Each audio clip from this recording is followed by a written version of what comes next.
You can see over there, welcome to Chari Banjang. I'm gonna show you today Chari Banjang, okay?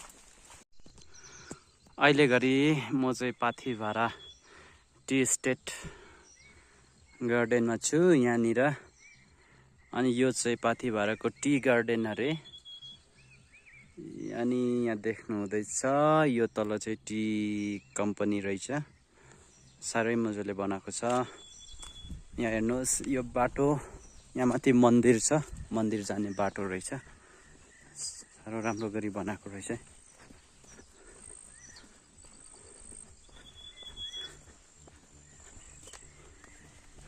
अनि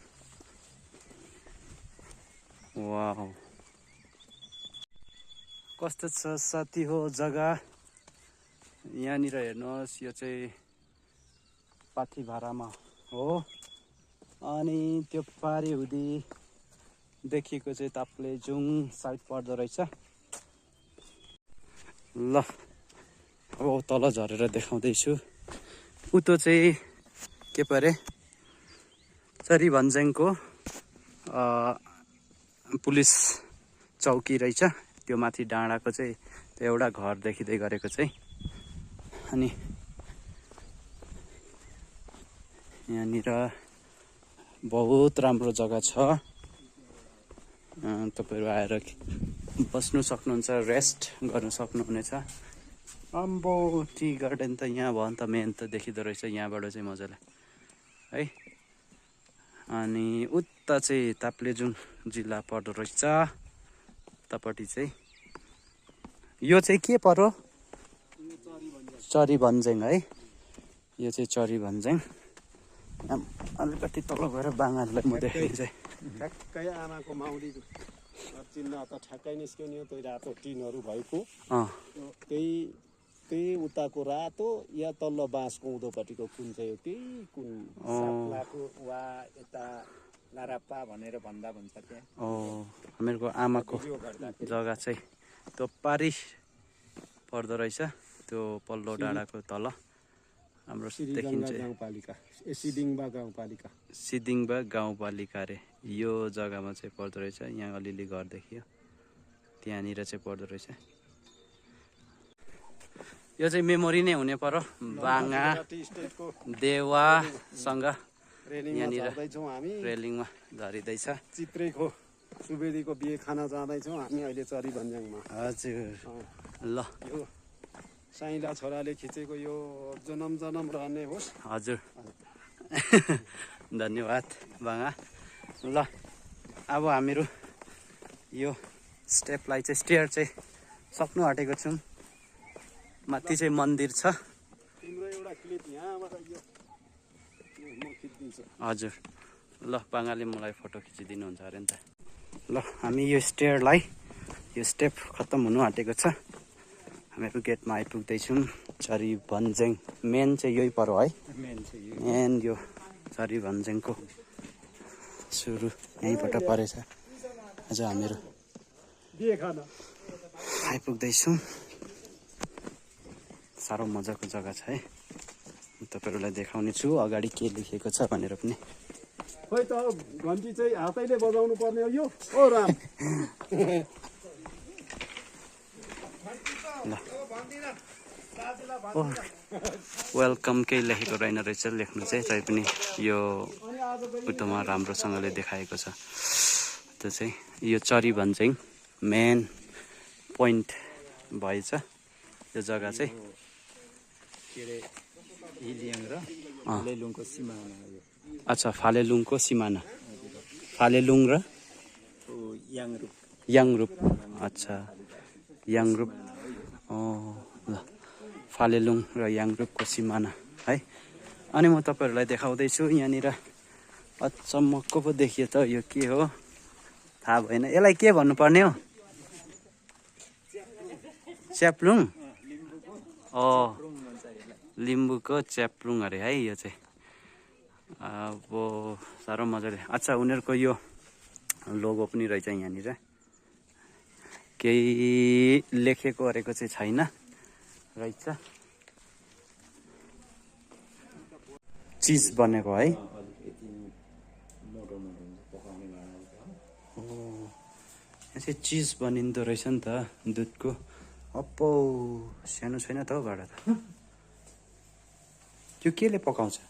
यो उतापट्टिबाट आगै हाल्छ। ओ आगोबाट अच्छा है फ्याक्ट्री चिज factory which is made from milk. तेलको चाहिँ यो ओ यो चाहिँ यहाँ राख्छ अँ अनि यहाँबाट यसमा गर्छ त्यहाँदेखि ओ चिज फ्याक्ट्री रहेछ नि त। किन्न पाइँदैन अरे नि त हौ अनि हाम्रो।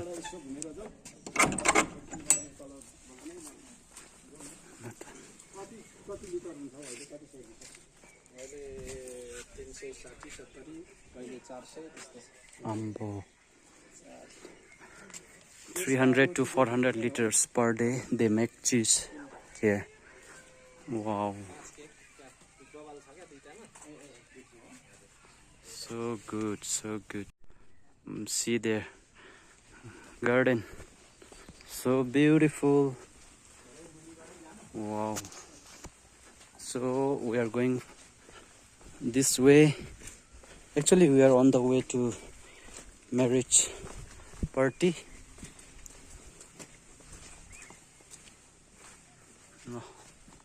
है हाम्रो टी गार्डन हेर्दै हेर्दै जाँदैछौँ। साह्रै राम्रो जग्गा छ। They are drying, actually they are drying this tea leaf. Wow. यो चाहिँ के गर्छ? यहाँ सबै चिया छ। यो हाम्रो पनि माथि चिया बगान चाहिँ मजाकै छ। लामडाँडा र उचातो पार्ले साथै बनायो भने त चिया त यो त यता आयो उतै गयो जस्तो हुन्छ। इन्द्रेले खोलेको बाटो तल त्यहाँ त मजाको जग्गा छ है यहाँ हुँदैछ। यतिको जग्गा चाहिँ हो कि यता चाहिँ अलिक भिरालो छ। ल सबै लिम्बूको बस्ती हो त। यो लिम्बू बस्ती है। मेन के जग्गा पो भन्नुभयो योहरू त? वारेफुङ वारेफुङ वारेफुङ वारेफुङ वारेफुङ वारेफुङ। ओ पञ्चमी भन्ज्याङ यो अच्छा पञ्चमी भन्ज्याङ वारेफुङ तृतीया भन्थ्यो माथिल्लो भन्ज्याङ। अच्छा तृतीया। यहाँ साह्रै 5 थर। ल त हामी पञ्चमी चोक आइपुग्यो। यहाँ चाहिँ पहिला कोमाहरूको बजार लाग्थ्यो अरे। अब अहिले त कोनी अझै अहिले चाहिँ लाग्दैन। पहिला कोमाहरूको पालामा चाहिँ बजार लाग्ने दिउँसो। अच्छा अच्छा यो भन्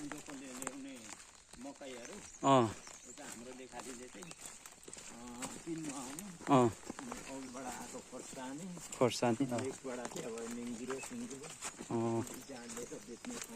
यो जग्गा चाहिँ अच्छा पञ्चमी चोक। अच्छा पहिला रोड थिएन अरे। यो चाहिँ यहाँ देख्नु हुँदैछ नि वेलकम टु चरी भन्ज्याङ है यहाँनिर लेखिएको रहेछ।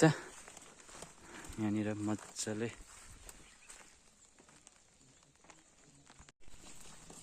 यहाँनिर पहिला तपाईँहरूले गर्नु 11 वर्ष है। त्यो माथि त्यो सेतो घर त्यो घर बनाइएन ढुङ्गा चाहिँ सबै जम्मा गरेको त्योदेखि मुनि जङ्गल यो बनेको हाम्रो बाबुले रोपेको डाँडाको त्यो साह्रो तल खोलासम्म खास अरे।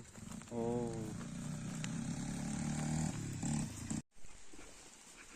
ल अब हामी घुर्दैछौँ यहाँबाट। जग्गा चाहिँ यो चाहिँ पुरा बााउन्ड्री रहेछ हेर्दाखेरि पनि। ल अब घर जानेछौँ हामी। कति चाहिँ यहाँनिर आइएको थियो यो बिहामा।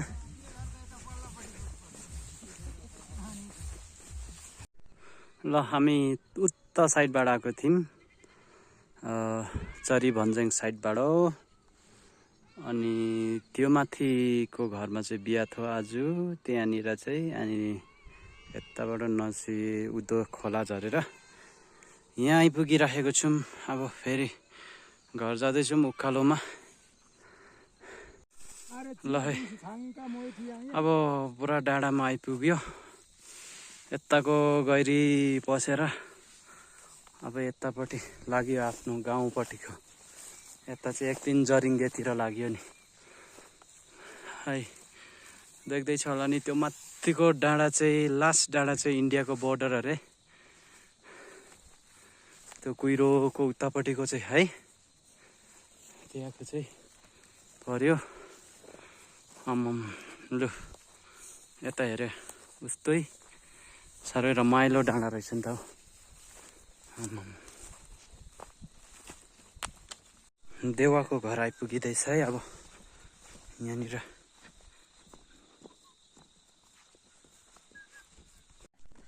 यहाँ चाहिँ हाम्रो कोमा हुनुहुन्छ अनि उहाँ चाहिँ अहिले 96 वर्षको हुनुहुन्छ धेरै खुसी लाग्यो कोमालाई भेटेर धेरै साल पछिको है सायद सोचेको पनि थिइनँ होला योपालि आयो अब फेरि अब अर्को साल आउँदाखेरि चाहिँ कोमालाई फेरि भेटाउने छौँ अर्को साल आउँदा त ए के को त्यस्तो नि त कोमा ल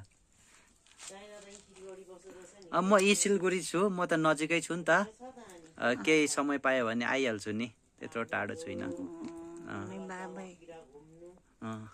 मान्छे नि हो